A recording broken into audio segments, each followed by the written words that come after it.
definir operativamente lo que es la hipoglucemia neonatal. Por ejemplo, tenemos que la OMS y la Academia Americana de Pediatría cogen valores de menos de 47 miligramos sobre decilitro. Por ejemplo, la OMS lo define como valor de glucosa plasmática menor a 47 miligramos sobre decilitro en recién nacido en riesgo, independientemente de la edad gestacional. La Academia Americana de Pediatría, igualmente, el valor de glucosa plasmática menor o igual a 47 miligramos sobre decilitro para definir la hipoglucemia en los recién nacidos. Y la Sociedad Pediátrica de Endocrinología lo define como concentraciones de glucosa plasmática menor a 50 miligramos sobre decilitro en las primeras 24 horas y 48 horas de vida. En cuanto a su epidemiología, tenemos que la incidencia de la hipoglucemia neonatal es variable, dependiendo de los criterios diagnósticos y métodos de medición utilizados. Se calcula aproximadamente que hay una incidencia total de 1 a 5 por 1000 nacidos vivos, pero es mayor en las poblaciones de riesgo. Está presente también en el 10 a 50% de pacientes macrosómicos, hijos de madre diabética, y en un 15 a 30% de los prematuros y pequeños para la edad gestacional.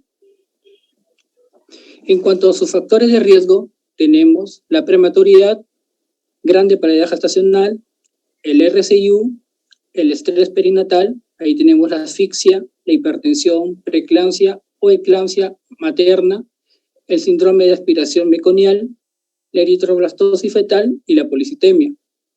También tenemos al postérmino, la admisión a una unidad de cuidados intensivos neonatales, la diabetes materna, el uso materno también de agentes beta-adrenérgicos, el uso materno de hipoglucemiantes orales, antecedentes familiares de una forma genética de hipoglucemia y los síndromes congénitos asociados a hipoglucemia. Tenemos a los síndromes de Beckwith-Whitman y Kabuki. En cuanto a su patogenia, primero debemos saber lo que respecta al metabolismo de la glucosa. Sabemos que el metabolismo se divide en dos fases, prenatal y postnatal. A estas las divide el clampaje del cordón umbilical, como vemos acá. En la etapa prenatal, se sabe que en la primera mitad de la gestación, las calorías que la madre ingiere sirven para sostener el crecimiento fetal y aumentar así los depósitos maternos de grasa. En cuanto a la segunda mitad de la gestación, va a existir un estado pseudo-diabetogénico, que es producido por la acción de las hormonas, como tenemos el lactógeno placentario, la progesterona y los estrógenos, que estas antagonizan directamente a la insulina materna, así garantizando suficiente combustible para el metabolismo del feto. En cuanto a la glucosa materna, se sabe que atraviesa la placenta por difusión facilitada. También se sabe que la glucosa fetal es igual a 2/3 de la glucosa materna y que el valor normal más bajo de la glucosa fetal debería ser 54 miligramos sobre decilitros durante toda la gestación. Durante la fase postnatal, durante el trabajo de parto normal, se libera una gran cantidad de noradrenalina. Como acá vemos, las glutaminas aumentan. Estas estimulan la glucogenólisis hepática. A partir del corte del cordón umbilical se produce un aumento también del glucagón, como vemos acá en la imagen. Y a la vez también se reduce el aporte de glucosa, como vemos acá. Inmediatamente también la secreción de insulina comienza a disminuye. Hasta que un suplemento de glucosa exógeno es aportado, en este caso la leche materna o el calostro, la producción de glucosa hepática es la fuente de glucosa más importante para satisfacer las necesidades del neonato. También tenemos acá los valores de TARP-Haber de glucosa. Por ejemplo, vemos que esta representa el balance entre la tasa de producción de glucosa hepática y la tasa de utilización periférica tisular. Como vemos, en el caso de los prematuros, tiene una tasa mayor, de 5 a 6 miligramos por kilo por minuto, a diferencia del término, que es de 3 a 5 miligramos por kilogramo por minuto. En cuanto a su fisiopatología, lo vamos a dividir dependiendo de su factor de riesgo. Por ejemplo, en los pretérminos menores de 37 semanas se debería a bajos depósitos de glucógeno. En los RCU se debería a la inmadurez hormonal y enzimática, menor hidratación y energía, y también a las dificultades de alimentación que esto conlleva. Al hijo de madre diabética se debería al hiperinsulinismo transitorio.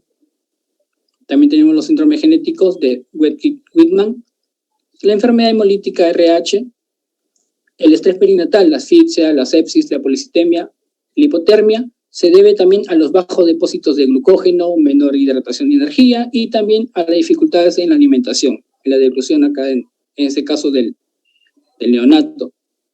También tenemos algunos medicamentos usados por la madre, como el propranolol, los hipoglucemiantes orales, que ocasionan una respuesta a las catecolaminas.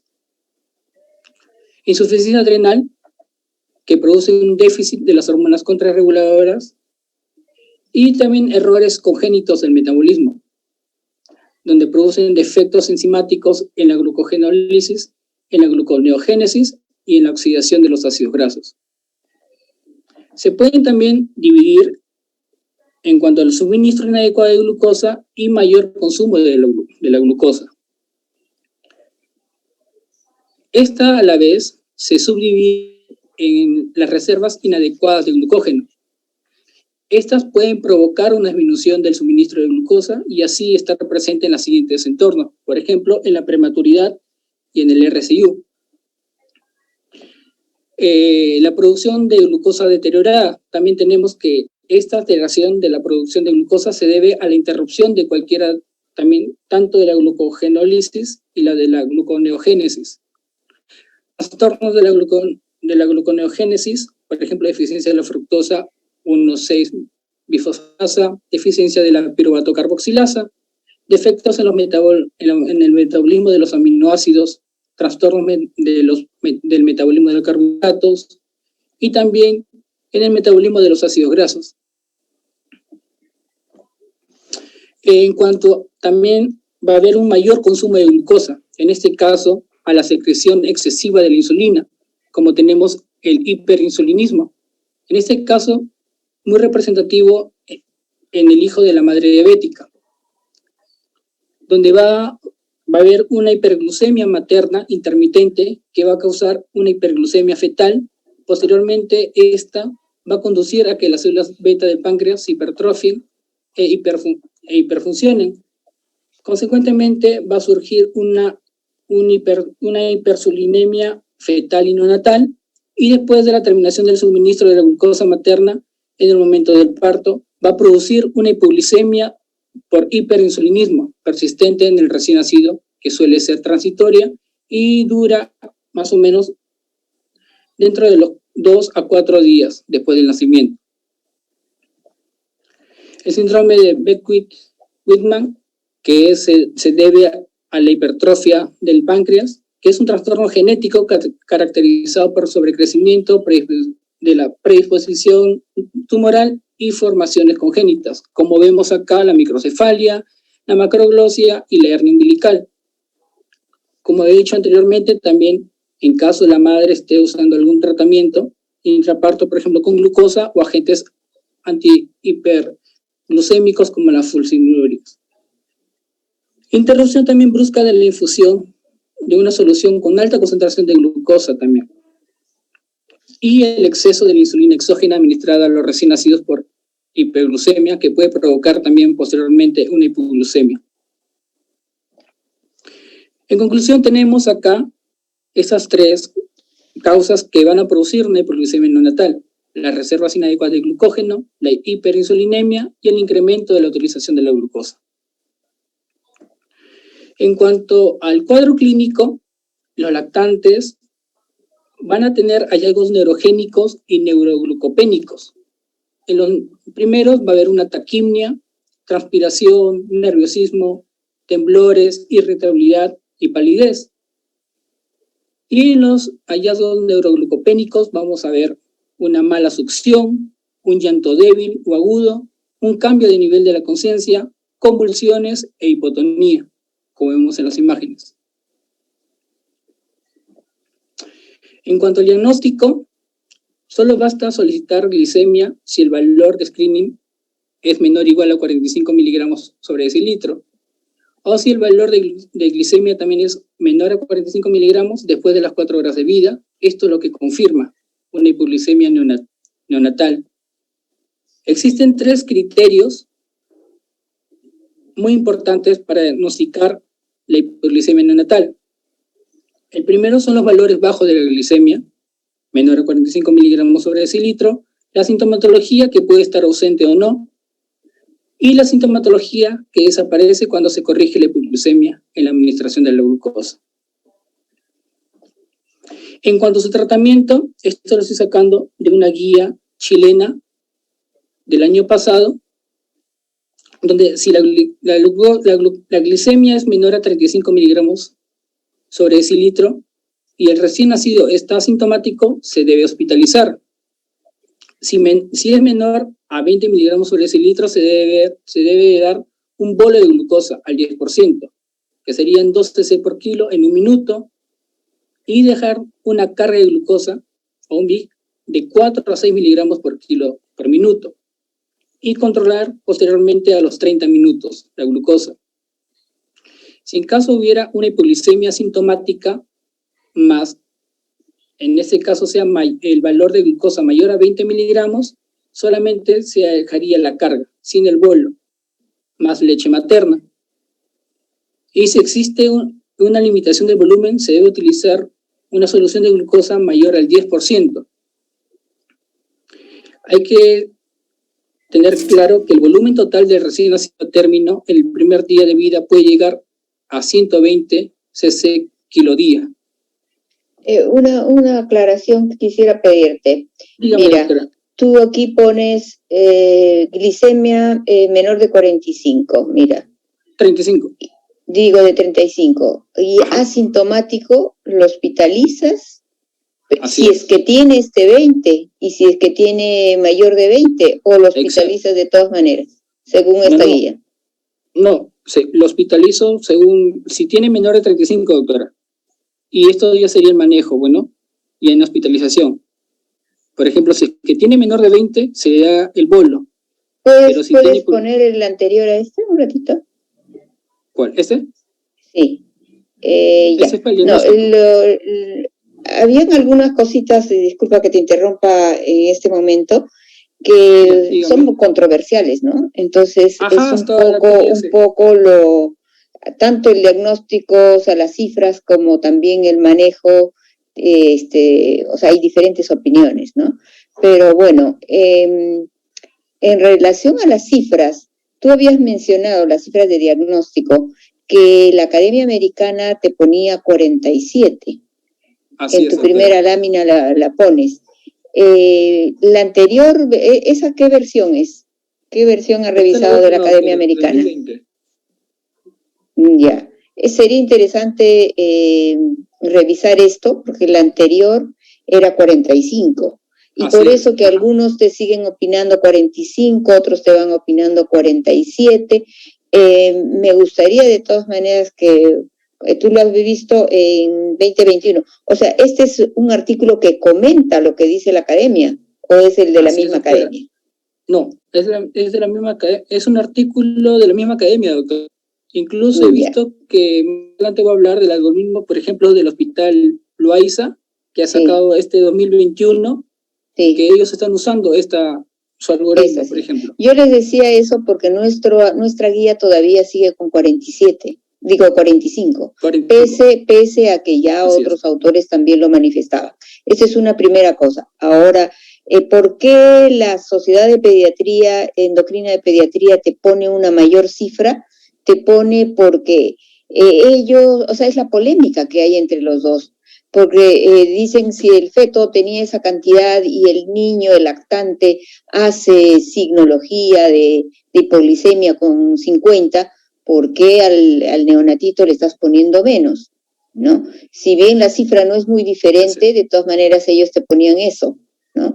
Bueno, y la academia siempre polemizaba y decía, pero acuérdate que este neonatito va a tener una fase en que todos bajan, no solo los niños de riesgo, sino todos bajan. Entonces no puedes manejarlo igual que fuera un lactante de otra edad, ¿no?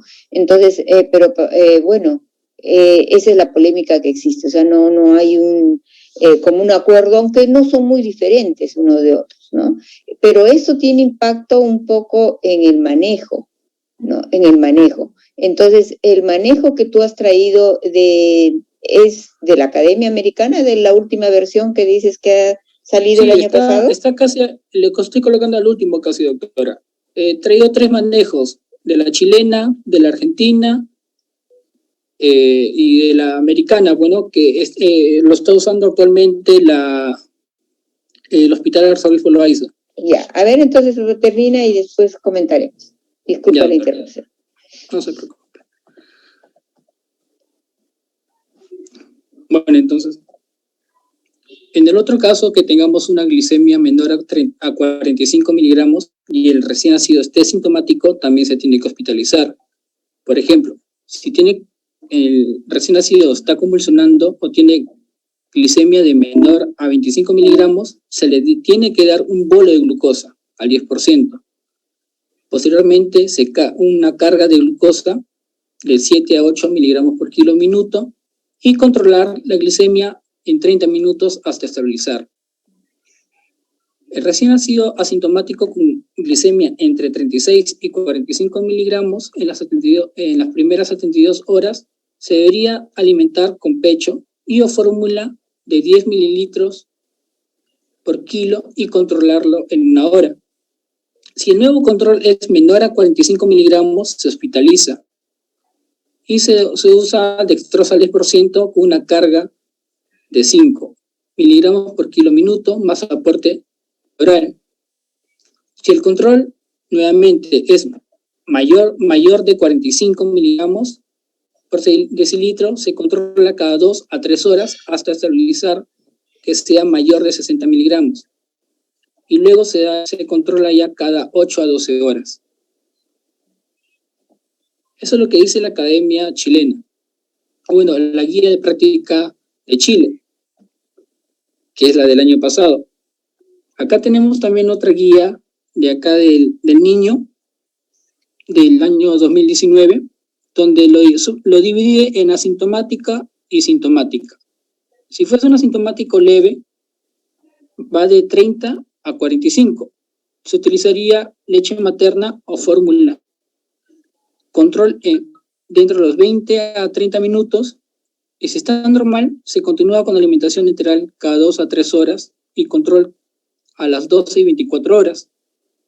Pero si las glicemias, por ejemplo, postprandial son normales y preprandial son menos de 45, se debería tratar por parenteral usando una dextrosa al 10% y un BIG de 6 a 8.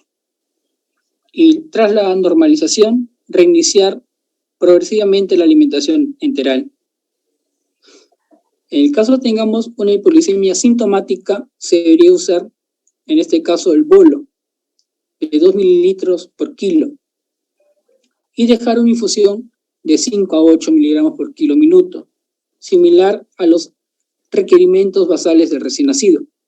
En caso haya una convulsión, usar un bolo de 4 mililitros por kilo con dextrosa al 10% y controlarlo a los 30 minutos y luego cada 1 a 2 horas hasta la estabilización. Si se repite nuevamente la hipoglicemia, se debe repetir el bolo y aumentar la infusión continua de 10 al 15%. Si vemos que en algunos casos se requiere un BIG del 12 a 15, se podría sospechar que sea un caso de hiperinsulinismo. Ahora, tenemos que saber que también en caso utilicemos concentraciones mayores a 12.5, se debe usar un catéter venoso central. Ahora, también se recomienda no usar solución de dextrosa de mayor concentración, ya que podría producir una hipoglicemia de rebote. En las consideraciones que, por ejemplo, dice la guía de práctica de Chile, Dice mantener glicemias de 45 a 120 miligramos por decilitro y en hipoglicemia hiperinsulínica por encima de los 60. Si los controles son menores a 50 miligramos por decilitro en las 48 horas y 60 después, debe aumentarse la carga de 1 a 2 miligramos por kilo minuto y controlarlo posteriormente a la hora. En caso la concentración que usemos sea mayor al 12.5%, se debe usar vía central.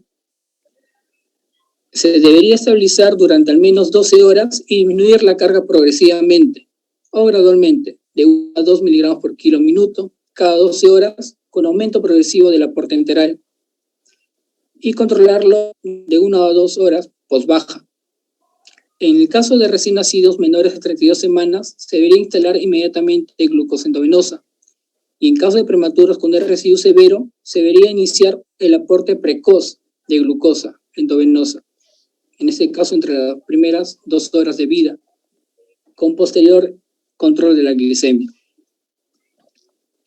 En cuanto a su alimentación, los neonatos sanos y eutróficos deben ser alimentados totalmente con leche materna durante los primeros 30 a 60 minutos de vida y continuar luego con lactancia materna libre de demanda.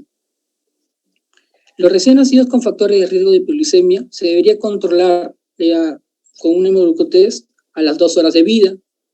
Esto hacemos mucho en los casos de los pacientes macrosómicos.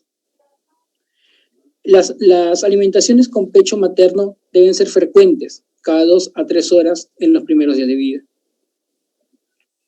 Esta es la guía que le comentaba, doctora, la de este año, por ejemplo, de la arzobispo Loaiza, es la misma de la americana, de la Pediatrics.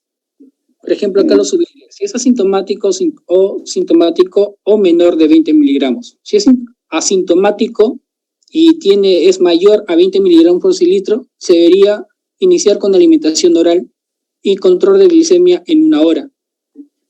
Si sale un valor menor a 47 miligramos por decilitro, se debería dar una dextrosa en gel oral y controlarlo nuevamente a los 30 minutos.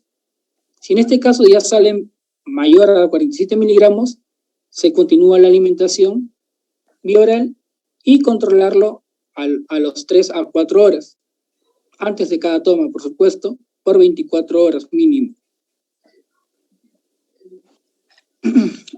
Pero si al darle la dextrosa en gel oral nos arroja valores de menos de 47 miligramos sobre decilitro, debemos usar ya una infusión de glucosa endovenosa de 80 a 100 mililitros kilo día, con un VIG de 6 a 8, y controlar la glicemia a los 30 minutos. En este caso también, si es sintomático o arroja valores menores a 20 miligramos, usar el minibolo, de 2 mililitros por kilo de dextrosa 10%.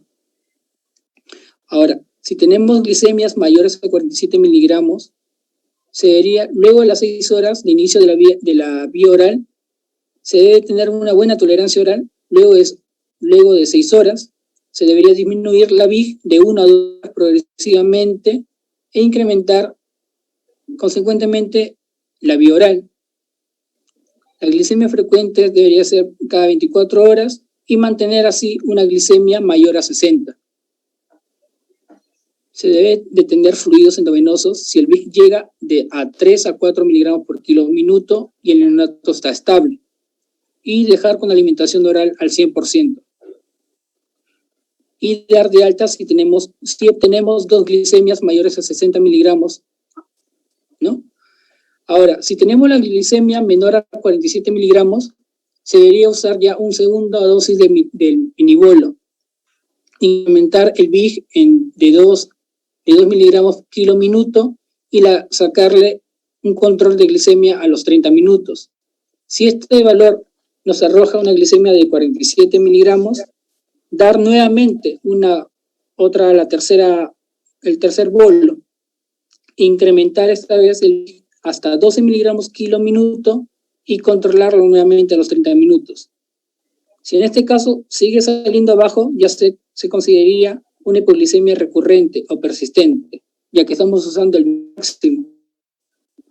y en este caso tenemos que incrementar ya la concentración de glucosa, de dextrosa. Y también tratar de considerar otros tipos de tratamiento, bueno. Por ejemplo, de acuerdo a la etiología, que creo que es la segunda parte que va a hacer tu compañera. Un poquito vamos a, está muy bonito este esquema, ¿no? Como dices, se basa en algo, pero también aquí hay algunas polémicas, como les comentaba antes, ¿no? Bueno, hemos aclarado que de 45 a 47. Aquí viene la primera polémica con los españoles. Para los españoles, empezar el endovenoso, o sea, esperar a que tenga menos de 20 es muy bajo. 25 incluso ponía antes la Academia Americana de Pediatría y aún así les parecía bajo. Ustedes han visto que la guía de la San Borja le pone 30, los españoles ponen 30. ¿No? En un asintomático que tenga menos de 30 le pongo endovenoso, ¿no? En el que tiene más de 30, hablando de las primeras 4 horas, ¿no? Del momento en que hay caída y vuelve a subir. Esto es un aspecto polémico. Luego aquí tú comentaste algo de que te están poniendo, por aquí leí algo de gel, ¿dónde está esto? Acá está, doctor. Destroza con gel aquí. Gel oral. No. Ajá. Ya. El OAISA lo ha puesto como en proyección. Personalmente no, o sea, hay trabajos que hay con gel, pero no sabía que en nuestro país ya lo teníamos. Claro, ¿no? Eso recién ha salido, me parece, el año pasado, doctora, pero la verdad es que no sé si lo están usando. O si habrá llegado también acá al Perú. ¿Y qué has leído sobre el gel? ¿Perdón? ¿Qué has leído sobre el gel?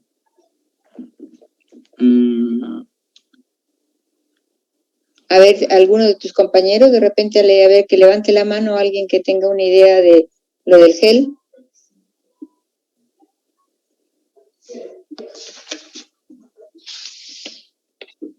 Bueno, realmente fueron los australianos los que hicieron ya hace bastante tiempo, más de 10 años, estudios en relación a que no querían apartar a la madre de su bebé cuando era sintomático. Entonces decían que una forma de ayudarle a corregir era dando su lactancia materna, porque los norteamericanos dan leche artificial, ¿no? Decían, no, evitemos eso, pongámosle un gel en la boca al bebito, dosificaban incluso cuántos miligramos, y que siga succionando. Pero ellos hicieron un control, un monitoreo permanente de la glucosa. Justamente querían saber si con eso corregían o no. Y para ellos fue exitoso, lo repitieron, ampliaron el trabajo, han hecho seguimiento a los 2 años y seguimiento a los 4 años, ¿no? Decían que incluso combinaron, unos con leche materna y otros combinaron con leche artificial, o sea, el que le daban, pero con leche artificial, y de hecho que con leche artificial daba mucho más cantidad, o sea, subía mucho más rápido. Pero ellos también encontraron que el problema no solo era la hipoglicemia, sino también la hiperglicemia. O sea, llevarlos a una hiperglicemia también dañaba el cerebro, no solamente por el rebote que podía haber, sino la propia hiperglicemia con este monitoreo constante, ¿no?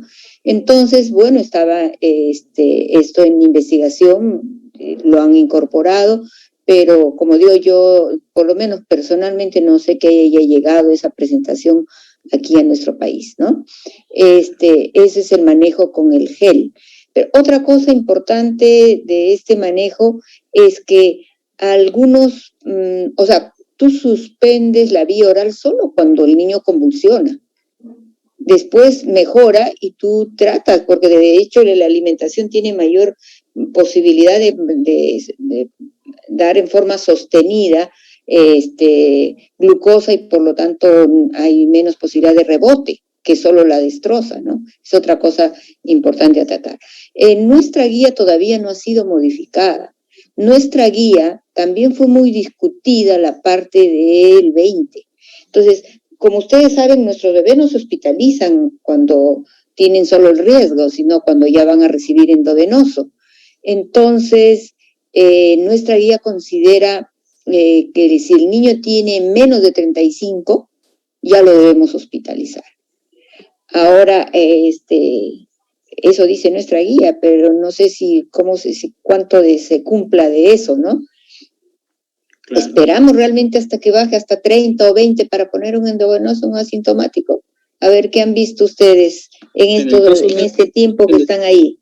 A ver. En el caso de nuestro hospital, doctora, ni bien tenemos valores menores de 45, si está el paciente sintomático, le colocamos ya pues sus bolos. Y si claro, si es sintomático ni hablar, ¿no? Pero en el asintomático, ¿qué es la polémica? Para comenzar, el asintomático muy raro se diagnostica, ¿no? Excepto que tenga, digamos, algunos factores de riesgo que sospechemos por ahí y se diagnostica. Sí, en nuestro hospital, doctora, sí estamos colocando el tratamiento de destroza como infusión. Como infusión, claro. Asintomático. Claro. Siempre y cuando hayamos reevaluado nuevamente, bueno, porque damos chance de darle tomas de leche materna y reevaluamos a las 2 horas, y si sigue bajo, hospital. Ahí tienes que poner endovenos. No, esa es otra cosa, ¿no? Esa es otra cosa que en la vida práctica hay que ver, porque a veces le ponen 47 baja 45, y es un niño de riesgo, especialmente si es pequeño, tienes que ponerle ya el endovenoso. Ya probaste, ya intentaste. Entonces, si no corregiste con eso, ya tienes que poner el endovenoso, ¿no? Lo otro aquí que mencionaban, esto, por ejemplo, en la versión de San Borja que presentaste, te daban como que le ponían un bolo de casi el doble de lo que solemos poner, ¿no? Le ponían hasta 4 mililitros cuando estaba convulsionando. Exacto. Lo que hacemos en nuestro hospital generalmente es esto: primero ponerle un bolo y ver la respuesta 30 minutos después. Si se repite, recién le ponemos, si sigue bajo, recién le ponemos el otro bolo. Por nuestro temor de que también haya, lo que les dije, le llevo demasiado alto y cae también al poco tiempo, ¿no? Ese es el otro detalle. Bueno, y esto, como digo, que no es tanto en relación a las horas, sino es en relación a la respuesta del bebé, el sensorio del bebé, ¿no? Generalmente se corrige, se controla a los 30 minutos, luego de acuerdo a eso se ve la respuesta, y de acuerdo a cómo está el sensorio, reiniciamos la vía oral, ¿no? Solo suspendemos cuando convulsiona. ¿Qué otro detalle también aquí? Bueno, aquí hasta 3 bolos le dan, pero eso va a depender. Hemos tenido muy pocos casos de estos, ya que tu compañera, como digo, lo va a hacer referencia, ¿no? Bueno, eso en relación a tratamiento, o sea, ver quiénes son sintomáticos y quiénes son asintomáticos, y monitorizar. Lo más importante es monitorizar, para que no se nos pase que ese niño esté asintomático por mucho tiempo. Miren, en ese trabajo que hicieron los australianos, como hicieron este dosaje permanente de glucosa, ellos hicieron un seguimiento de los asintomáticos a los 2 años, primero, y allí no vieron mucha diferencia en daño neurológico. Pero cuando ya hicieron el seguimiento a estos niños a los 4 años, siendo asintomáticos, comenzaron a observar de que había alteraciones visuales, alteraciones de lenguaje, o sea, cosas que definitivamente dicen que por el grado de desarrollo de los 2 años no los podían determinar, pero, o sea, lamentablemente con esto concluyen de que también los asintomáticos tienen impacto, ¿no? Entonces no deberíamos descuidarnos de ellos, ¿no? Entonces hay que estar detrás de los niños que tienen riesgo. ¿Qué más has preparado? Aquí hay un chat de alguien nos quiere comentar. Ah, bueno, era solo un saludo, creí que era algún comentario. Sí. Continúa tú.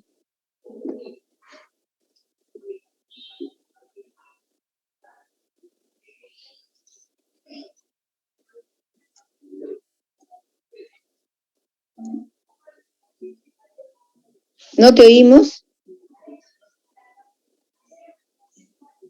Sí, doctora, acá. muy importante la prevención, doctora, porque esto, lo que es la hipoglucemia neonatal, se puede prevenir. Por ejemplo, tenemos que inmediatamente luego del parto se debe colocar al recién nacido sobre la piel de la madre, ya que esto de contacto piel a piel y sostener la madre, que sostenga la madre al bebé, hace que, por ejemplo, disminuya el llanto y así mantiene una temperatura corporal, lo que esto va a reducir posteriormente la pérdida de calor y preserva así en los neonatos la energía almacenada en forma de glucosa y grasa. Por ejemplo, tenemos que los recién nacidos a términos sanos que son amamantados de forma temprana y a libre demanda no requieren pruebas de glucosa en la sangre y no necesitan tampoco alimentos ni líquidos suplementarios. Se debe evitar la separación hasta que se haya logrado la prendida al pecho en este periodo crítico, en el cual el recién nacido se encuentra alerta y dispuesto. Tenemos que fomentar la lactancia materna exclusiva y la puesta al pecho frecuente. Y por último, las tomas frecuentes al pecho ayudan así a regular la glucosa. Que ustedes lo están practicando muy bien, ¿no? ¿Podrías regresar a tu primera parte? Quería hacer algunos comentarios y luego preguntas. Ya, un poquito la parte de fisiopatología, por favor. Sí. Ya. Bueno, en relación a esto de qué pasa con el feto y qué pasa con el neonato, antes se creía que el neonato solo recibía la glucosa de la madre, o sea, que no tenía capacidad de formar su glucosa. Pero últimamente se está viendo que sí, o sea, por alguna razón, miren, si hay una respuesta al exceso de glucosa que le demanda la madre diabética, liberando insulina, también han visto que hay cierto metabolismo que el neonato el fetito puede hacer. Pero recuerden ustedes, pues, que tú bien lo has mencionado, que la progesterona, la insulina materna, o sea, la progesterona y los estrógenos van a hacer que la insulina materna no se active para justamente que difunda el bebito y permita ese pasaje, ¿no? Esto es una de las fuentes. Pero el bebito, esta insulina, acuérdense que como acción tiene el abrir el ingreso de los GLUT1 y así entra a la célula la glucosa. Esa glucosa, inicialmente el bebito lo va a usar, el fetito, en crecer, pero ya al final va a depositarse como en el último trimestre, como va a llenar los depósitos de glucógeno de la célula, pero también recién va a comenzar a subir de peso, a almacenar como grasa. Esa es otra característica. Pero hay fetitos, han visto pues que han sido sometidos, ya comienza a ser una insuficiencia placentaria, por ejemplo, por alguna patología, y dicen que ellos comienzan a consumir estas sus reservas. Por eso ustedes habrán visto que hay niños a término que se les ve adelgazados, se les ve con la piel flojita, ¿no? Que han producido su glucosa para tratar de mantener justo usando estas reservas. Entonces no es tan 100% que todo solo lo reciba por difusión, eso es lo que mencionaban, ¿no? Eso es un aspecto. Lo que sí, que bueno, van a haber cambios, pues porque aquí el fetito tiene una cantidad de una relación entre insulina y glucógeno que va a variar, como bien has mencionado. El glucógeno va a aumentar y la insulina, el glucagón va a aumentar y la insulina va a disminuir en el momento del parto, justamente como un equilibrio a lo que hizo la adrenalina, ¿no? La adrenalina catabolizó, bajó la glucosa y el glucagón va a incrementarse y la insulina va a bajar y esto va a permitir que ayuden a que ese niño se estabilice. Entonces lo que han dicho es que ese pico más bajo es 2 horas, pero en el niño hijo de madre diabética 1 hora, pero a las 4 horas todos deberían estar ya con niveles de 45, 47 según los autores, ¿no? Entonces es importante ver esto. Pero otra cosa importante que ya le preguntaría, a ver, a Yarina, hay harina. Pero bueno, nuestra gran preocupación es cómo daña la hipoglicemia al cerebro. ¿Qué has leído de eso?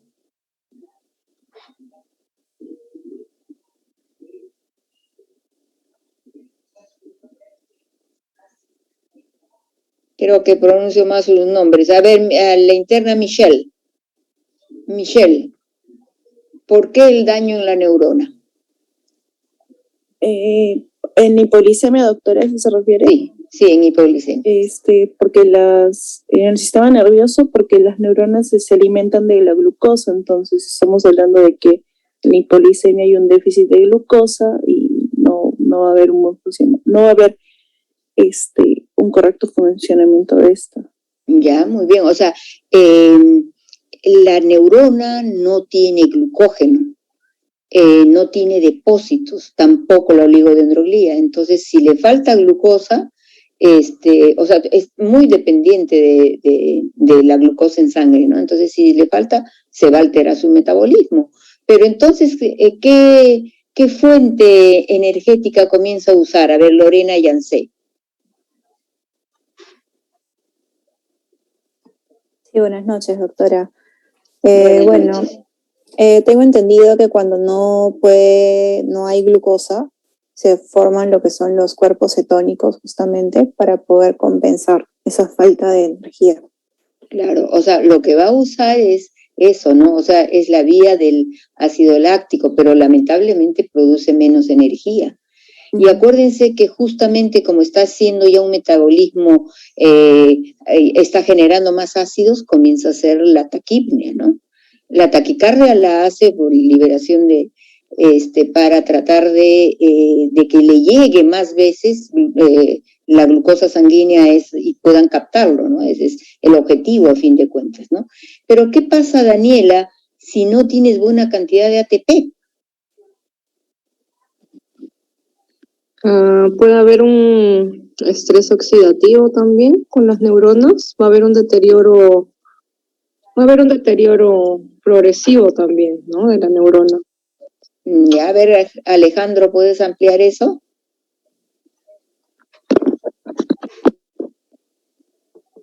Bueno, doctora, si es que se utiliza la vía del ácido láctico, no se genera ATP, tampoco va a haber energía para las actividades neuronales, pues, ¿no?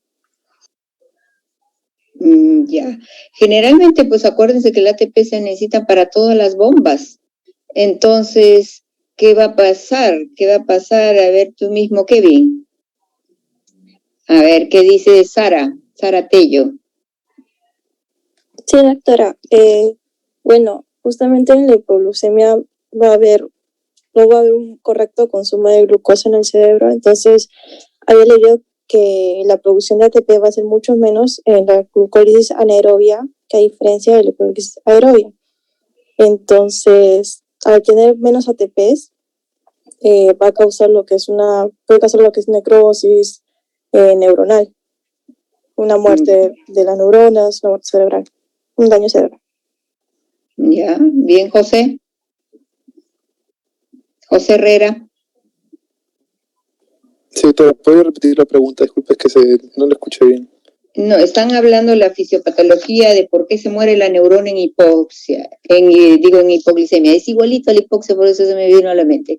Bueno, estaban hablando de la disminución de ATP y, bueno, ¿qué pasaba?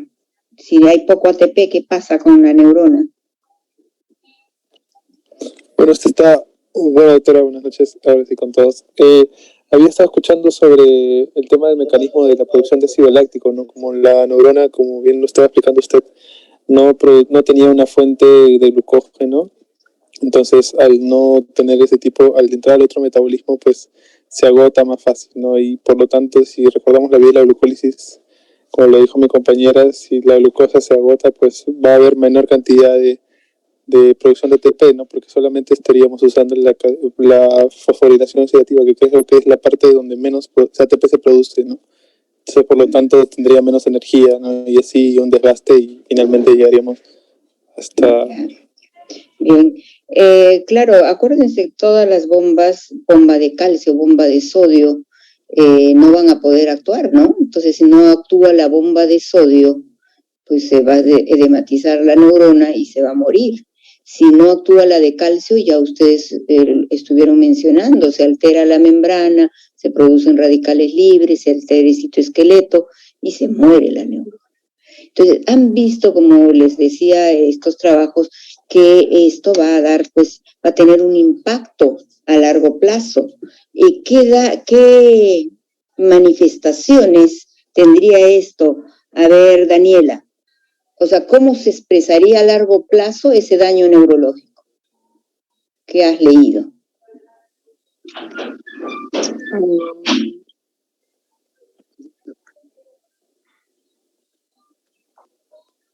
Bueno, puede haber una alteración tal vez de la memoria, demencia cuando sea más adulto, ¿no? No lo sé en neonatos en realidad, pero puede haber una alteración de la memoria y deterioro cognitivo progresivo, pues, ¿no? Han encontrado incluso más groseros. Han encontrado problemas hasta de parálisis cerebral por hipoglicemia. Han encontrado corioatetosis, han encontrado, o sea, como menciono, problemas más groseros por hipoglicemias generalmente sintomáticas, y se dice que pasada las 6 horas de que una persona está en hipoglicemia ya va a dañar la neurona, ¿no?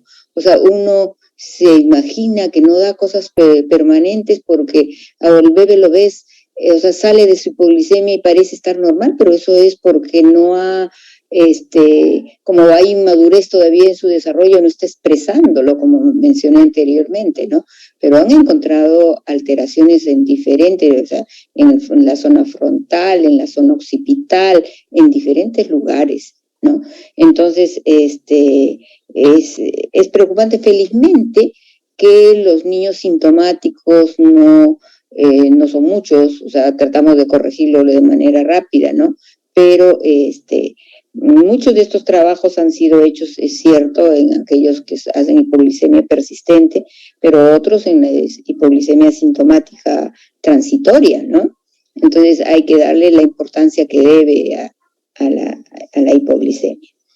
Bien, voy a volver a preguntar, a ver, a Alejandro Javes. Bueno, entonces, lo primero que tenemos que hacer es ubicar a nuestra población de riesgo. Vamos a recordar lo que nos ha dicho Anderson, la población de riesgo y su causa. De lo que tú has visto hasta ahora, en todo el tiempo que estás en neonato, ¿quiénes son los que más han hecho hipoglicemia? Los pequeños para edad gestacional, doctora. Los pequeños. Y si son de restricción, son los más difíciles de manejar incluso, ¿no? ¿Y cuál era su mecanismo? Es que básicamente, doctora, no cuentan con reservas de glucógeno. Entonces, como ya explicó Anderson, los pacientes, los neonatos, al momento de nacer, tienen una disminución fisiológica en las primeras horas de vida de la glucosa, pero estos pequeños no tienen esa reserva de glucógeno para, por medio de la gluconeogénesis, generar otra vez glucosa y aumentar estos niveles. Es básicamente por sus reservas. Claro, pero tampoco pueden neoformar a partir de fuentes de aminoácidos, de proteínas, entonces se juntan las dos cosas, ¿no? Entonces hay que andar con mucho más cuidado, bajarle más lentamente, aunque se haya normalizado. Generalmente con ellos llegamos a veces pues hasta 10, si estamos cerca de 12 ya tienes que seguir pensando en otras cosas, ¿no? Que lo vamos a manejar, que su compañera lo va a mencionar después. Catacora creo que le toca eso. Bueno, pero esto es muy importante tener en cuenta. Con ellos se empieza con 7, generalmente con 7, no nos vamos tanto como a 8, pero justo cuando estás llegando ya a 6, otra vez hacen hipoglicemia. Entonces hay que ser muy, muy cautelosos hasta que de alguna manera con la alimentación se logre que tenga alguito de depósito, ¿no? Los bebés muy emaciados. Daniela, tenemos en nuestro servicio un porcentaje de 10% de niños pequeños para edad gestacional. Felizmente que los de restricción al crecimiento son un poco menos, pero así todo es una población importante. Daniela, ¿qué otro riesgo? También son pacientitos de riesgo los grandes para edad gestacional o los macrosómicos, ¿no? Ya. Bueno, eso también. Y la etiología, la causa fisiopatológica.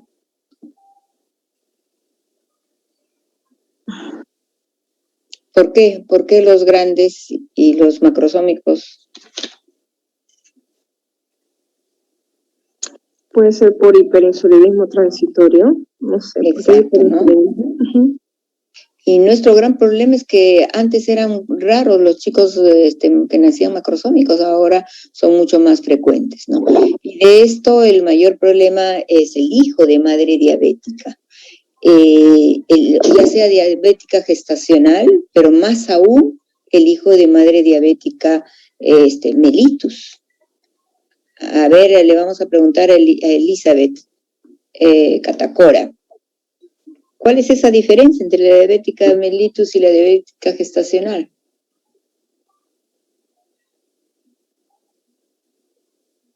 ¿Elizabeth? Doctora, buenas noches, ¿qué tal? Buenas noches, Elizabeth.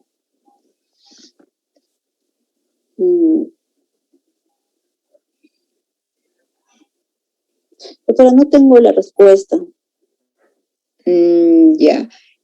Bueno, a ver, vamos a preguntarle al expositor. A ver, ¿qué dice Sanderson? Doctora. ¿Te oímos? Sí, no le entendí muy bien la pregunta, doctora. La diferencia, o sea, tú comentaste que el hijo de madre diabética va a ser hiperinsulinismo, hace, como digo, la hipoglucemia más precoz, hay que tener más cuidado con él. Incluso en tu tratamiento pusiste que si es hijo de madre diabética, tu cifra la debías mantener más de 50, ¿no? Porque para no correr tanto riesgo, o sea, pero bueno, ¿cuál es la diferencia entre el hijo de madre diabética gestacional con el hijo de madre diabética mellitus? Se debe más que todo por lo que lo tiene ya como antecedente, doctora, por lo que es una enfermedad crónica. Sí, pero ¿cuál es el impacto? El impacto en las diabéticas, en la diabetes gestacional es mucho mayor a que en las gente que ya tengan diabetes mellitus como diagnóstico, como antecedente. Mira, no, es al revés, y eso hay que tenerlo en cuenta. Acuérdese de que la diabetes gestacional se da después de la 20ª semana. Entonces el niño ya está formadito. Puede haber todas las patologías que dan el hijo de madre diabética, que no solo son hipoglicemia, ¿no? Puede ser ictericia, puede ser policitemia, puede hacer hipertrofia cardíaca, pero no hace otras malformaciones, salvo que por otro tipo de herencia los vaya a tener, ¿no? Pero el hijo de madre diabética mellitus, la hemoglobina glicosilada altera corazón, tubo digestivo y tubo neural. Entonces, cuando ustedes van a manejar a un bebito que es hijo de diabética mellitus, tienen que buscar lo que no ven al inicio. El cardiópata no se manifiesta desde el primer día. El sistema nervioso central, no todo se ve. Hay que estudiarlo también. Entonces, el enfoque es mucho más amplio. Pero aún así, hay una diferencia también entre el hijo de madre diabética en general con el macrosómico que no es hijo de madre diabética, o con otro tipo aquí ya tiene que ver con el calcio también, ¿no? O sea, hacen hipocalcemia, entonces tú ya tienes, cuando les pones endovenoso tienes que ponerle con calcio. En cambio, cuando tú le pones a un macrosómico, le corrige solo la glucosa. el de diabético, tienes que enfocar que ellos hacen una hipocalcemia, no ionizan bien, por lo tanto tu manejo tiene que incluir eso. Entonces, eso sí es importante que tengan presentes ustedes la diferencia y que averigüen. Felizmente, como digo, bueno, felizmente no, más bien yo diría que ahora, lamentablemente, con esto de la obesidad, también se va a incrementar las diabetes pregestación, ¿no? Bien, eso en relación a estas dos poblaciones de riesgo más importantes. Pero hay otras que ustedes que se ha mencionado que necesitan también que se haga el enfoque, ¿no? O sea, ¿qué otras? A ver, vamos a preguntarle a... Ay, chispas. A Herrera, José Herrera. ¿Qué otros riesgos tenemos? Doctora, ya a lo antes mencionado de la hipoglicemia, de bajo peso al nacer, o sea, según lo que había entendido, habían las dos rutas, ¿no? Que me explicó el doctor, era la ruta de que no había fuente exógena y también la ruta de la hiperinsulinemia, ¿no? Que derivaba tanto en la diabetes gestacional como, que era derivada de la diabetes gestacional, madre con diabetes gestacional, de bebé macrosómico y de grande pared gestacional. Aparte de esas dos, también creo que también se puede, por la otra ruta que era la ruta de la insuficiente aporte de glucosa exógeno, puede ser retraso de crecimiento intrauterino. Ya, o sea, no solo pequeño, sino el de retraso, ya se mencionó. A ver, Requejo, ¿está Requejo? Sí, doctora, buenas noches, disculpe. Buenas noches. Buenas noches. ¿Qué otros tienen riesgo? En el caso de los neonatos con sepsis también, doctora, porque hay un aumento del metabolismo, aumento del consumo de energía también. Claro, hay un catabolismo mayor, puede haber ¿no? Hipoglicemia en la sepsis neonatal. Ya. A ver, Kevin, ¿qué otro más?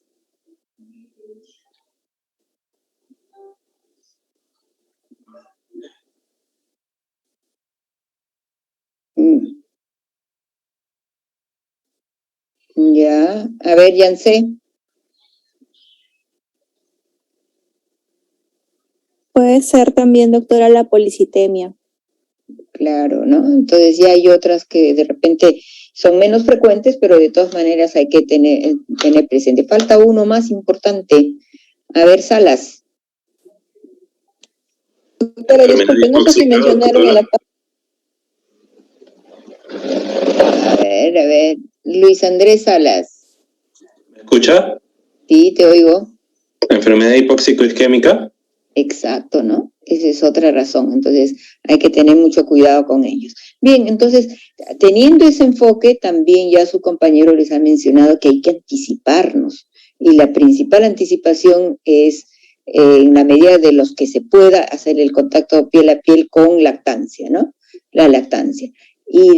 Pero en cuanto al diagnóstico, a ver, Pamela Alvarado, ay, ya le he cambiado, dicen, ¿no? Daniel Alvarado. A ver, sí, el diagnóstico. ¿Qué opinas del hemoglucotest? ¿Qué opinas de la glucosa central? En realidad el hemoglucotest es para dar un valor más rápido, ¿no? Pero de todas maneras la glucosa central siempre va a dar un valor mejor, un valor más detallado, ¿no? Pero por el tiempo que demora más en procesarse, se utiliza el hemoglucotest, ¿no? Que es inmediato. Pero los rangos en realidad no es mucho. Ya. Bueno, pero sí hay una pequeña diferencia, ¿no? O sea, no es lo mismo tomar de sangre completa, como es el hemoglucotest, que tomar cuando ya han separado, que tomar del suero. El hemoglucotest teóricamente tiene una cifra menor, porque el glóbulo rojo consume, ¿no? Pero nuestro gran problema real también es de que el laboratorio no procesa inmediatamente, o sea, igual la muestra central se consume también, ¿no? Porque no lo separan. Lo ideal es que separen. una vez tomada la muestra, separen el suero y de ahí lo trabajen, ¿no? Bueno, entonces, como despistaje, el hemoglucotés, pero confirmatorio tiene que ser con central. Y hubo algún periodo en que el residente tomaba y le llevaba la muestra, o así sea la técnica de laboratorio la que tome, el residente bajaba a bioquímica la muestra antes de que el laboratorista lo haga, pues porque ella recorre todo el hospital y recién llega la muestra al laboratorio, ¿no? Para ser un poco más fidedignos. Pero cuando ya ha habido convulsiones, ya se tiene que hacer algo más. A ver, ¿qué me dice Catacora? Cuando ha habido ya convulsión, no basta con que yo haga el diagnóstico de hipoglicemia. ¿Qué cosas tengo que hacer?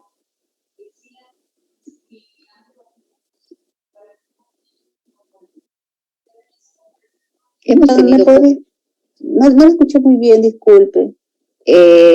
Estábamos un poco en diagnóstico, entonces hablaron de la glucosa central y del hemoglucotés, pero si un niño convulsiona, ¿cómo amplías tu plan de trabajo? ¿Qué haces con ese bebé que ha convulsionado después de darle la terapia? Si es que tengo un paciente con hipoglicemia y el paciente está convulsionando, se le tiene que dar las primeras medidas, el bolo de dextrosa, que puede ser de 2 cc por kilo, alguna literatura dice incluso hasta 4 cc por kilo, de ahí medidas de soporte, ¿no? Lo que viene a ser el ABC, y también descartar, si es una convulsión, hay que descartar otras causas que podrían también llevar al paciente a la convulsión, ¿no? Si es una hipoglicemia persistente, habría que ver, ¿no? O sea, tendríamos que enfocar de diferentes maneras y evaluar bien el caso, ¿no? Ver el tiempo de evolución, cuánto tiempo, la edad del niño, las semanas de vida, si hay alguna comorbilidad, si, por ejemplo, la hipoglicemia fue severa, grave, quizás no sea solamente una hipoglicemia secundaria a un déficit de aporte, podría ser también secundaria a una infección, a una sepsis. Tendremos que valorar, doctora, diferentes aspectos para poder dar un mejor manejo. Podría ser también un error innato del metabolismo, que es poco frecuente, un trastorno de la hormonal, un trastorno de la hormona de crecimiento, un déficit de cortisol, una es justo lo que vas a tratar en este momento. Ya, en un momentito te hago participar. Miren, realmente en general toda hipoglicemia debe ser considerada en su seguimiento, debe ser evaluada periódicamente por neurología y por rehabilitación. O sea, sale un niño, es un riesgo de problema neurológico, por lo tanto hay que ver en su desarrollo. Algunos opinan que al que convulsiona se le debe pedir resonancia, porque puede haber cambios que van a impactar después, pero que pueden, desde el punto de vista anatómico, ser transitorios, pero que pueden tener impacto después, ¿no? Entonces, es una de las formas graves de presentación de la hipoglicemia, ¿no? Entonces, es una sugerencia que no siempre lo hacemos por cuestión de costos. Lamentablemente, en el Ministerio de Salud, conseguir una resonancia es... solamente lo hacen en casos muy urgentes, ¿no? Pero cuando hay hemorragias, cuando hay ese tipo de cosas, pero no nos dan con tanta facilidad. Bien, vamos a pasar justo a la exposición que le toca a Elizabeth Catacora. A ver, por favor, Anderson, ¿le das el pase? Pero... Muchas gracias. Mira, nos ha encantado tu presentación y, como digo, ese dato del año 20, a ver si me lo pasas, ¿sí? Ya, doctora.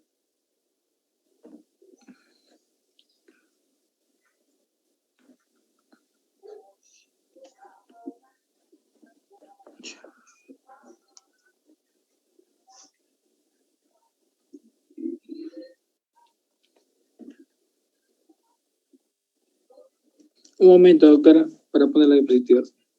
Ya. Listo.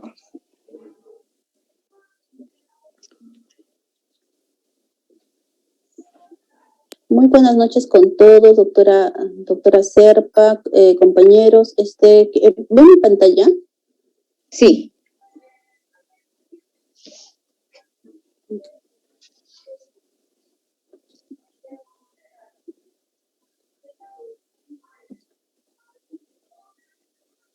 No la puedo ampliar.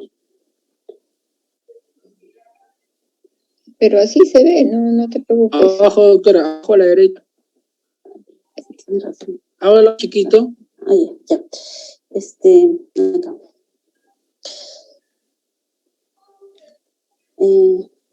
Acá. Ya. Bueno, muy buenas noches con todos. Bueno, a mí me toca exponer la parte de hipoglicemia neonatal persistente. Soy la residente de tercer año Elizabeth Catacora León, residente de pediatría del Instituto Nacional de Salud del Niño de Breña.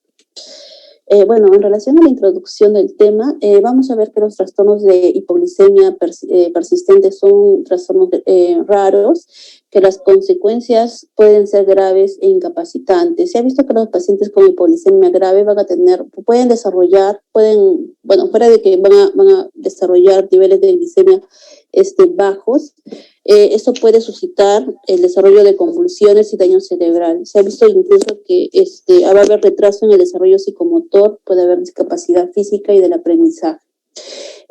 Por ese motivo es que es muy importante que el diagnóstico y el tratamiento se dé de manera oportuna. Bueno, voy a hacer un breve resumen de la homeostasis de la glicemia. Bueno, en relación a la homeostasis de la glicemia, como lo indicó Anderson, existe la transición de la vida extrauterina a la vida intrauterina. En las primeras 2 horas de vida, dado que se da el corte del cordón, va a haber una reducción del aporte de glicemia que le daba en la vida intrauterina el feto que se le daba a través del cordón al feto. Entonces, la glicemia va a iniciar la caída en las primeras 2 horas. Este descenso generalmente no va a ser mayor a 40 miligramos por decilitro. Hay que diferenciar la transición fisiológica normal de los trastornos que pueden causar hipoglicemia persistente. Bueno, tenemos las fuentes de glucosa. Bueno, de ahí va a haber el suministro continuo que se... Hay un segundo. Ya, el suministro... Ya. De un suministro continuo vamos a pasar a un suministro intermitente que se va a dar a través de la lactancia, ¿no? La glucosa va a aumentar durante las primeras 18 horas de manera paulatina, pero generalmente se va a estabilizar entre 45 a 80 durante las primeras 48 horas de vida. Bueno, vamos a ver que al inicio, a las primeras horas del nacimiento, el recién nacido va a descomponer el glucógeno hepático en respuesta a que va a haber cuando se corta el cordón umbilical, baja la glucosa y va a dispararse lo que es el sistema hormonal del RN. Va a aumentar la producción de epinefrina, de glucagón y va a haber un descenso compensatorio de la insulina. Y esto va a llevar a que se descomponga el glucógeno hepático. Estas reservas de glucógeno a nivel del hígado se van a agotar en las primeras 8 a 12 horas de vida. Y a continuación se va a dar pase al uso de lo que viene a ser como sustratos de gluconeogénesis a partir del lactato, el glicerol y los aminoácidos. Bueno, este cuadro está en base a un artículo que fue de la Asociación Española de Pediatría, que trata de la homeostasis en relación a las fases del ayuno.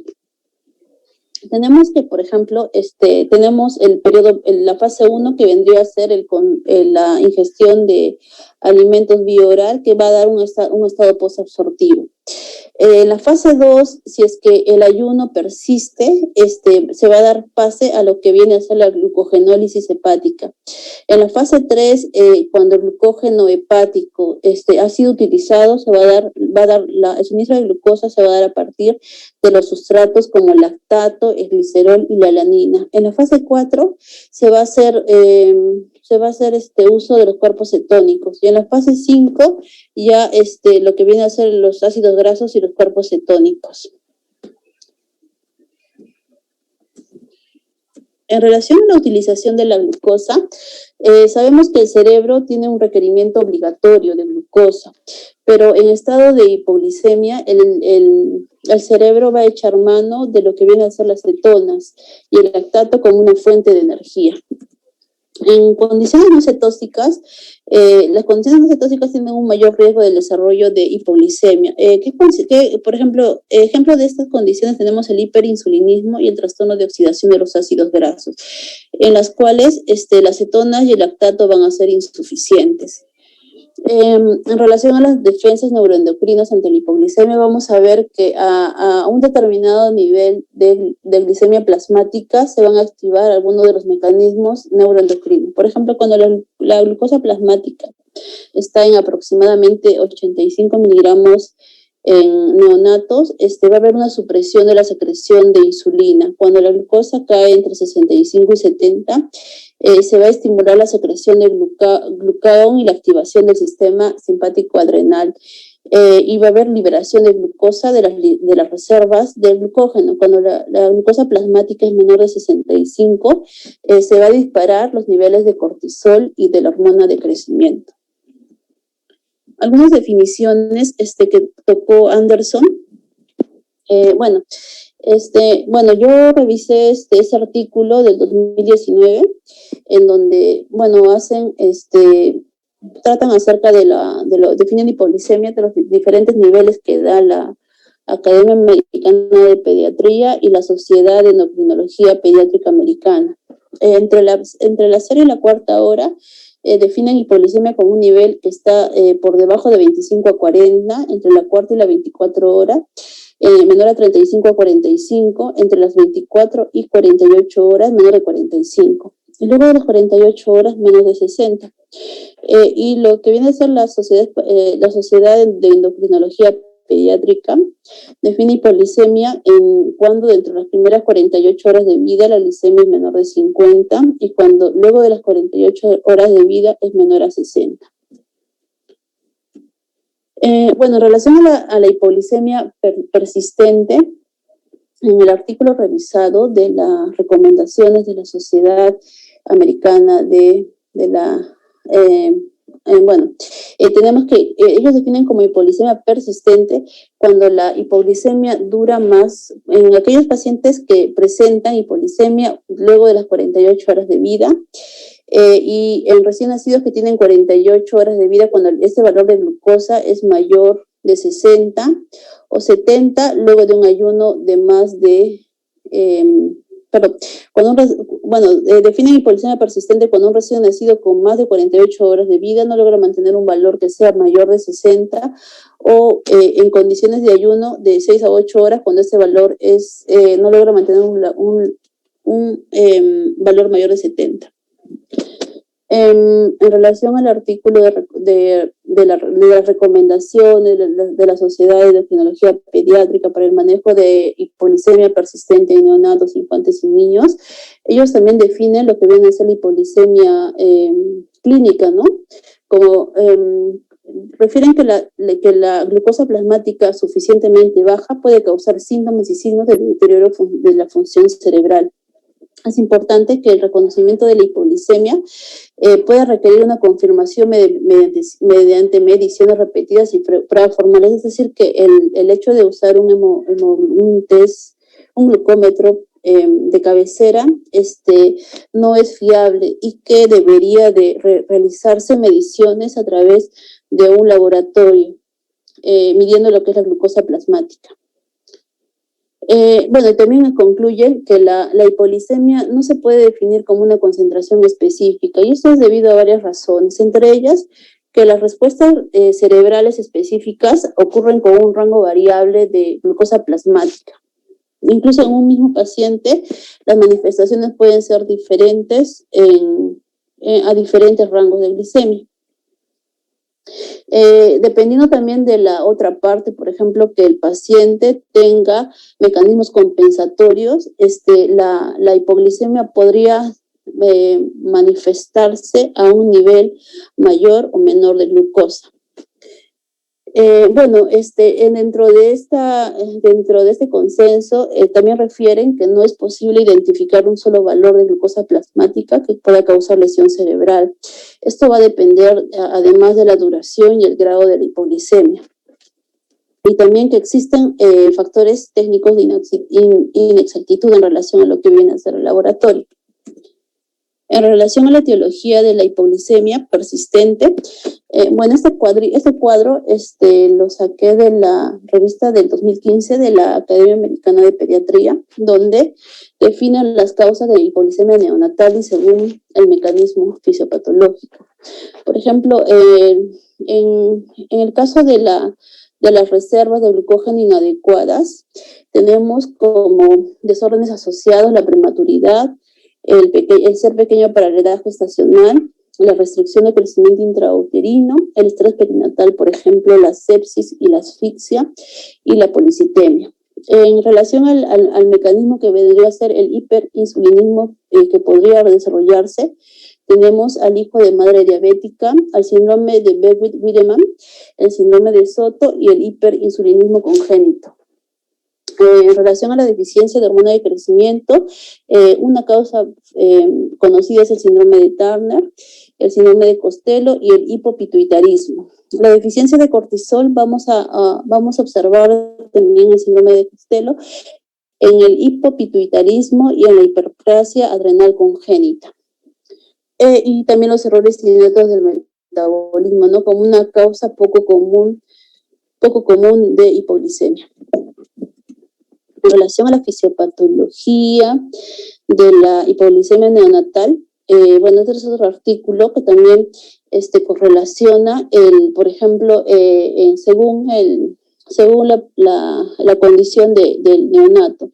Por ejemplo, el preterno menor de 37 semanas, en ello se va a observar que el mecanismo va a ser un bajo depósito de glucógeno. En pacientes con restricción del crecimiento intrauterino va a haber inmadurez hormonal y enzimática, menor hidratación y energía y dificultades para la alimentación. En hijo de madre diabética se va a dar un hiperinsulinismo transitorio, igual que en el síndrome de Beckwith-Wiedemann.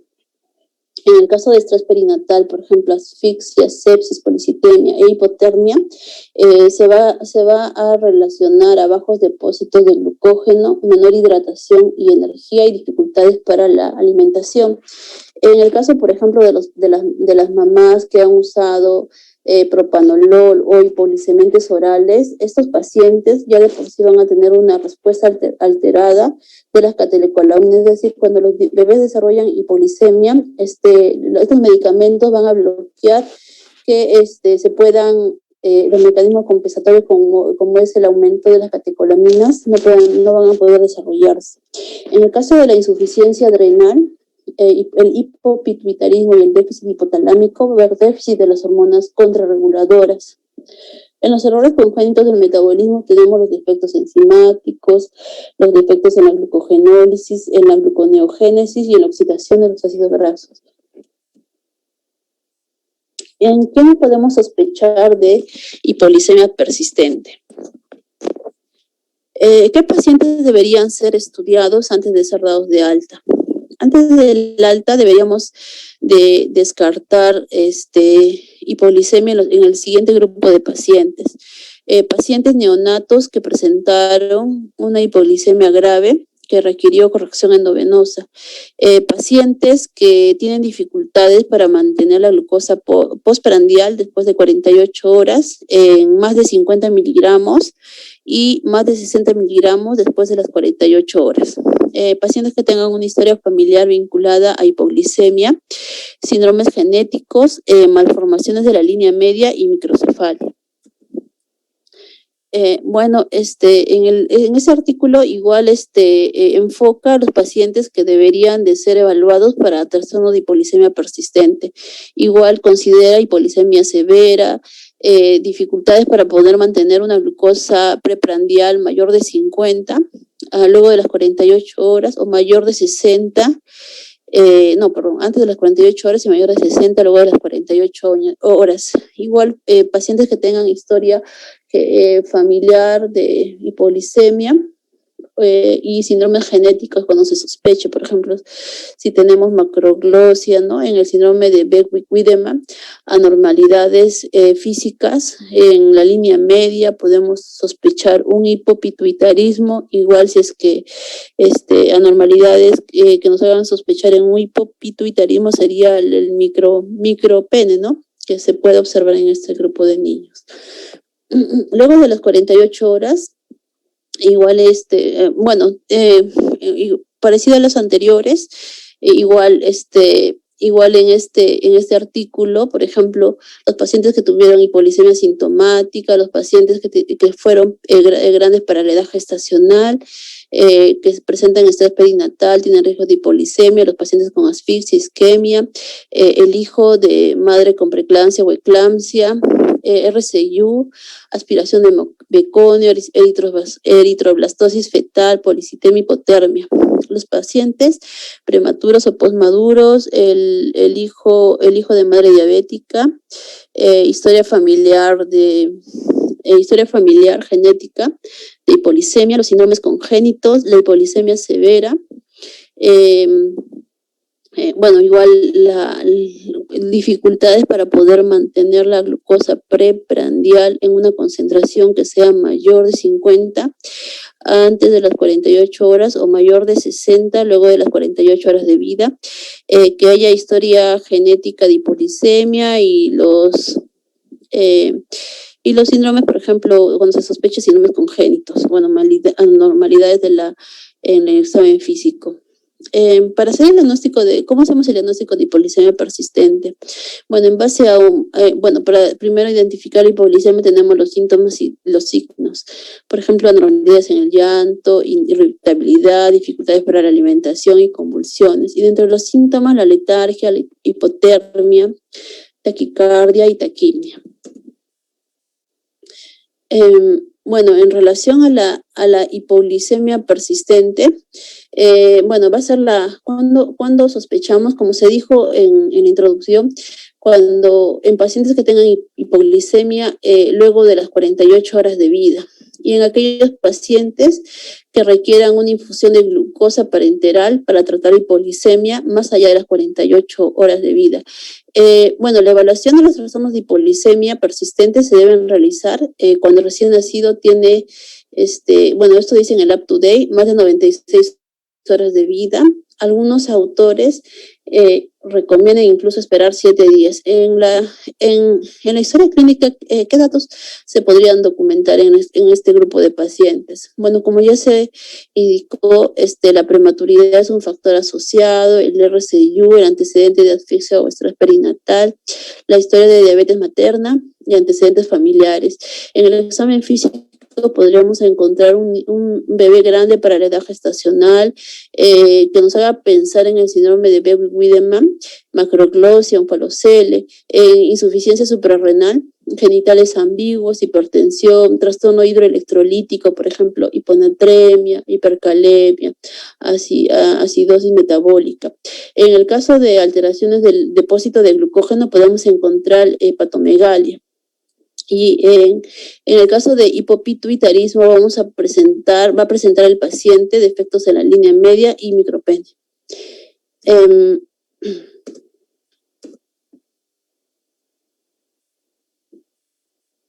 Este es un algoritmo diagnóstico para enfocar el estudio de hipoglicemia. Bueno, en un paciente con hipoglicemia se debería de solicitar las siguientes pruebas. Bueno, vamos a de manera más amplia comentarlo después, pero este es un enfoque diagnóstico. El bicarbonato, el beta-hidroxibutirato, el lactato y los ácidos grasos libres. Si se trata de una hipoglicemia no acidémica, vamos a encontrar, por ejemplo, el beta-hidroxibutirato y los ácidos grasos libres disminuidos en el caso del hiperinsulinismo genético, en el hipopituitarismo, en la hipoglicemia transitoria, en el hiperinsulinismo por estrés perinatal. En este grupo, por ejemplo, en el hiperinsulinismo sería lo que viene a ser la asfixia perinatal y la sepsis. En pacientes con el beta-hidroxibutirato disminuido y con los ácidos grasos libres aumentados, podemos sospechar ya de lo que viene a ser defectos de la oxidación de los ácidos grasos. En hipoglicemias que se acompañan de acidemia, con el lactato elevado, en defecto de gluconeogénesis, y con el beta-hidroxibutirato elevado, enfermedades por depósito de glucógeno, el déficit de hormona de crecimiento y el déficit de cortisol. Bueno, en esta guía, que está basada en las recomendaciones de la Sociedad de Endocrinología Pediátrica para el manejo de hipoglicemia del año 2015, por ejemplo, subraya de que la muestra para el estudio de este perfil de lo que viene a ser bioquímico debería realizarse con una muestra que sea menor de 50 miligramos por decilitro.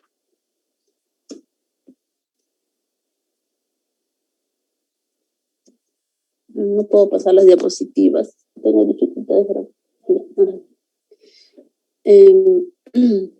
Bueno, y para el enfoque de la hipoglicemia persistente, ¿qué exámenes deberíamos de pedir?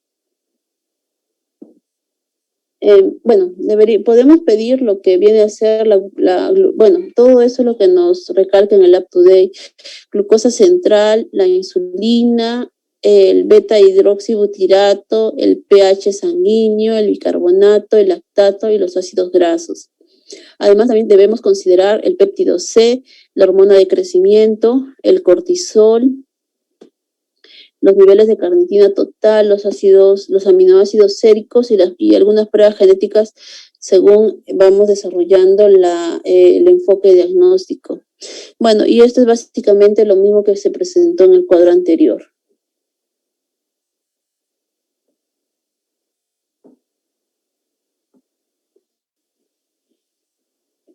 Bueno, este cuadro es de cuándo dar de alta al paciente. ¿Cuándo podemos dar a un paciente de alta y con hipoglicemia?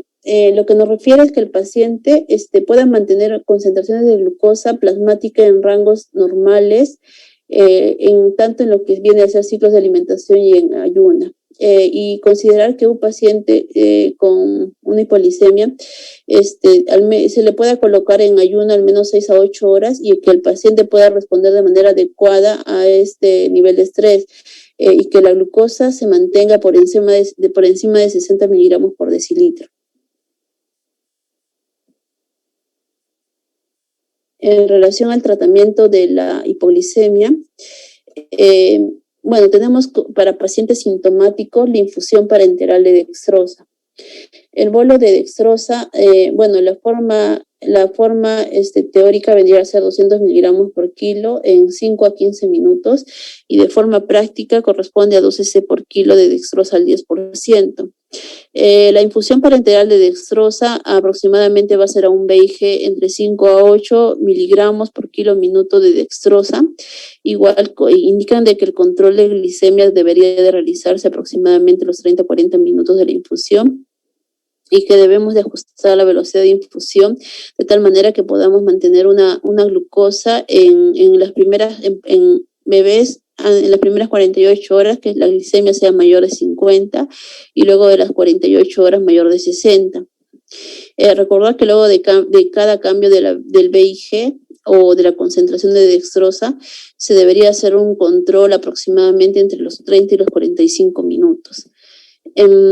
bueno, y como sabemos, la tasa de infusión finalmente de la dextrosa que podamos administrar, va a ser siempre limitada por la capacidad máxima de líquidos en el neonato.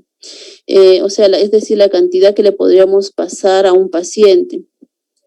Cuando se trata de un acceso periférico, el VIG máximo es de 12.5 y en el caso de un acceso central, el VIG máximo es de 25%. En general, si la velocidad de infusión es mayor de 12 o la velocidad de infusión es mayor a 160 mililitros por kilo día, se debe considerar otras intervenciones. Cuando en un paciente que ha sido manejado por hipoglicemia sintomática se podría ya de manera, suspender lo que viene a ser el endovenoso y transitar a la forma oral.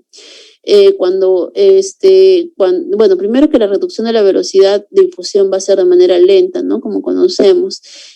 Siempre que no se sospeche de una forma genética, por ejemplo, trastorno de hipoglicemia persistente, el síndrome de Beck-Wiedemann, esta transición de la vía oral ha de hacerse de manera paulatina, con una velocidad de infusión. Recomiendan que la velocidad de infusión, esto en el UpToDate, según lo que he revisado, debería ser aproximadamente la reducción en 0.0 miligramos por kilo minuto.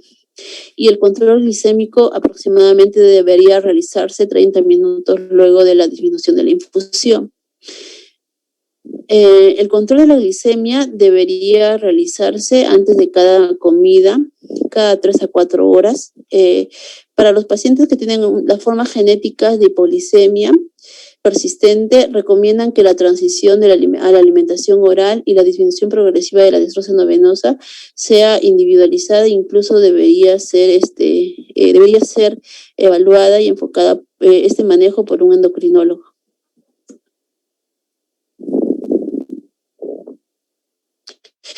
Bueno, otras opciones terapéuticas que están consideradas para el caso de la hipoglicemia persistente, tenemos la administración de glucagón. Esto se podría desarrollar en el caso de pacientes que presentan hipoglicemias agudas graves, cuando a pesar de las medidas de infusión continua máxima con las concentraciones de dextrosa altas, no se logra mantener una glicemia mayor, al menos en el límite inferior, ¿no? O sea, es decir, cuando la glucosa es permanentemente baja, menos de 50.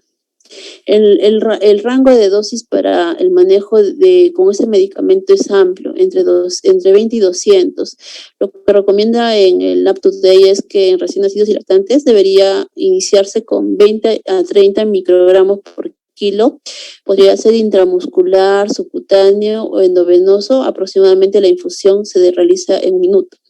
Igualmente indica que aproximadamente luego de infundir el medicamento, la respuesta va a ser entre 15 a 30 minutos luego de la infusión, y este aumento de la glucosa se va a desarrollar aumenta entre 30 y 50 miligramos por decilitro, y este tiempo de aumento es corto, aproximadamente de 2 horas. Por lo cual se hace necesario cuando infundimos glucagón que contemos con un acceso venoso y que se realicen de manera repetida la evaluación de la glucosa para continuar con la administración. Para pacientes que reciben dosis máxima de dextrosa, podríamos utilizar una infusión intravenosa continua de 1 miligramo de glucagón total durante 24 horas, aproximadamente de 10 a 20 microgramos por kilo hora. Si la glucosa, a pesar del tratamiento, no aumenta a los 20 minutos, podríamos repetir la dosis. Cuando, a pesar de este manejo que se haga con este medicamento, la glucosa continúa baja, nos podría indicar trastornos en el almacenamiento de glucógeno, un defecto en la síntesis de glucógeno o un trastorno de la oxidación de los ácidos grasos. En relación a las otras medidas de tratamiento, también tenemos a los glucocorticoides como una medida para aumentar la glicemia de una manera también rápida. La dosis de hidrocortisona que se usa es de 2 a 6 miligramos por kilo día, endovenoso, cada 8 a cada 12 horas en lactantes que requieren una velocidad, pacientes que requieren un VIG mayor de 12 miligramos por kilo por minuto, ¿no? El ciclo generalmente se usa de manera corta, entre 1 o 2 días, excepto en el caso de los pacientes que tengan insuficiencia suprarrenal, en los cuales, dada su condición, ellos es muy probable que deban mantener el tratamiento con hidrocortisona de una manera, bueno, de hecho que de una manera prolongada. Los glucocorticoides van a estimular la gluconeogénesis, van a reducir la utilización de la glucosa periférica y, bueno, lo que recomiendan también es que antes de inicio del tratamiento con glucocorticoides se mida la concentración tanto de lo que es el cortisol como la concentración de insulina. En relación al pronóstico de los pacientes con hipoglicemia persistente, refieren que en relación a la alteración del neurodesarrollo, no sé, en los diferentes estudios que se han realizado no existe un umbral definido en el cual un umbral de corte que nos indique, incluso en la duración de la hipoglicemia, que pueda desarrollar un daño cerebral específico. Es más probable, se ha visto en los estudios que las alteraciones del neurodesarrollo se van a ver más en pacientes que presentaron cuadros de hipoglicemia sintomática, sobre todo en lo que respecta a las funciones ejecutivas. En pacientes pretérmino existe controversia sobre si la hipoglicemia asintomática puede causar o no daño neurológico. Y las concentraciones umbrales de la glucosa, para mantener un umbral probablemente son más bajas que para los nacidos a término. Bueno, y eso sería todo en relación a la exposición. Bueno, yo les estaba comentando que lo que más tenemos en el hospital son niños con problema adrenogenital. Esto porque somos un hospital de referencia a nivel nacional. Y bueno, ustedes van a ver que estos casos, pues, el manejo es específico, ¿no? O sea, se le da cortisol, hidrocortisona, inicialmente endovenoso y luego vía oral, y se le da para un mineralocorticoide también para ahorrar sodio, ¿no? Entonces, bueno, a veces los vemos pues en su primera fase hospitalizados. Lo otro que vemos era el hiperinsulinismo, más raro, pero no imposible. Y solamente, si mal no recuerdo, el año pasado hubo un caso de un tumor a nivel pancreático de un bebito que, bueno, por hipoglicemia persistente que investigaron los residentes y llegaron a esa conclusión, ¿no? Pero felizmente que es raro. Errores congénitos del metabolismo lo hemos pensado muchas veces, pero muy poco que lo hayamos demostrado, ¿no?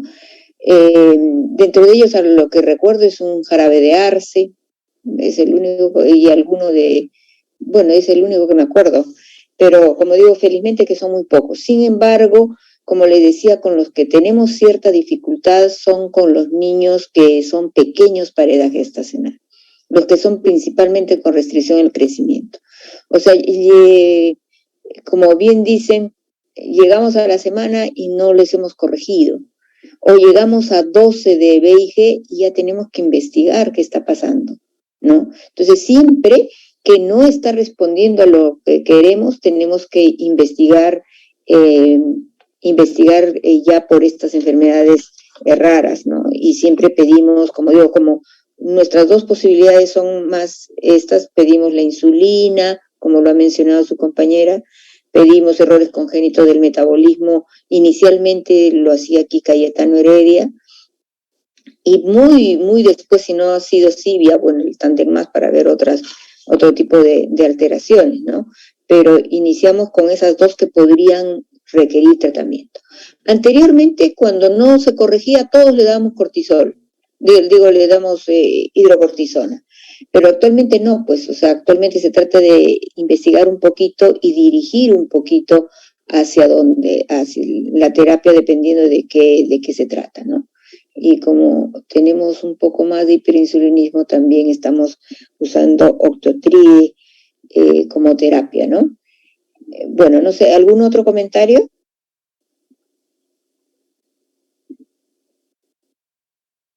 ¿Han visto ustedes algún caso en este periodo? A ver, la misma expositora, ¿has visto tú que ya tienes varios años?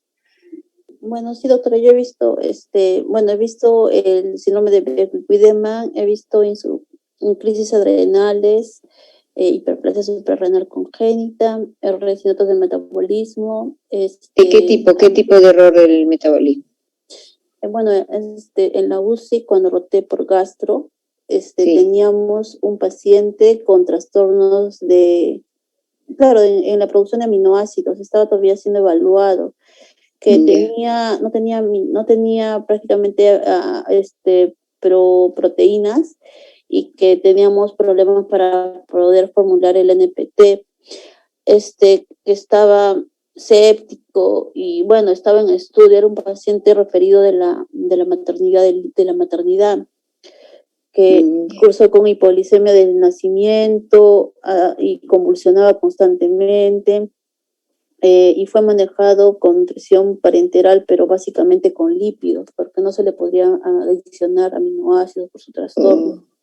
Era un caso bien severo, que después un síndrome de Wiedemann, que hace poquito, un bebito que hizo síndrome de intestino corto, que fue operado múltiples veces, es un montón de complicaciones, tenía macroglosia, el abdomen era globuloso, tenía visceromegalias, y estaba actualmente con bolsa de colostomía por las múltiples intervenciones quirúrgicas que tuvo, hizo complicaciones, estaba en nutrición parenteral ya prolongada por síndrome de intestino corto.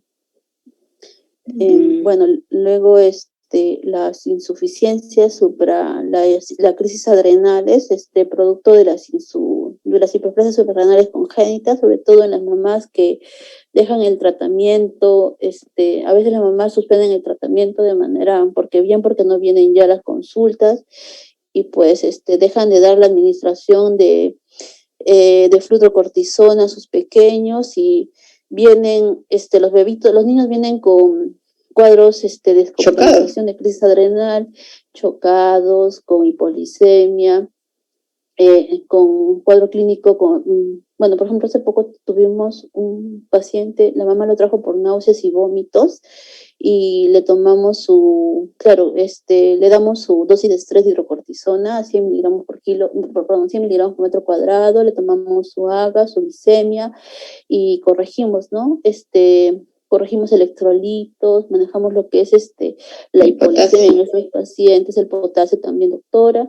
Y bueno, sí, y también los cuadros de hipopituitarismo también hemos tenido en guardias de emergencia.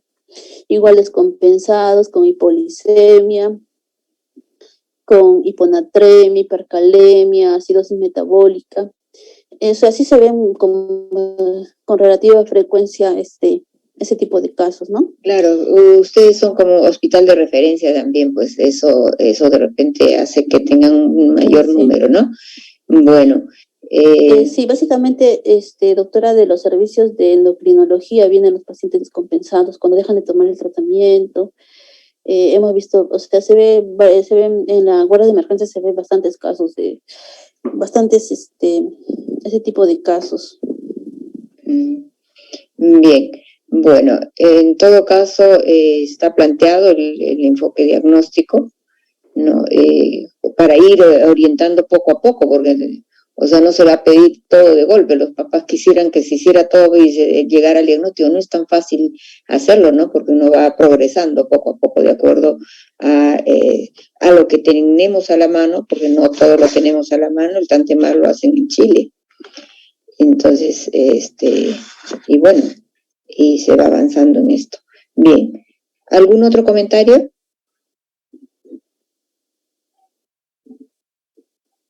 Bueno, les agradecemos su participación y felicitaciones a los dos expositores.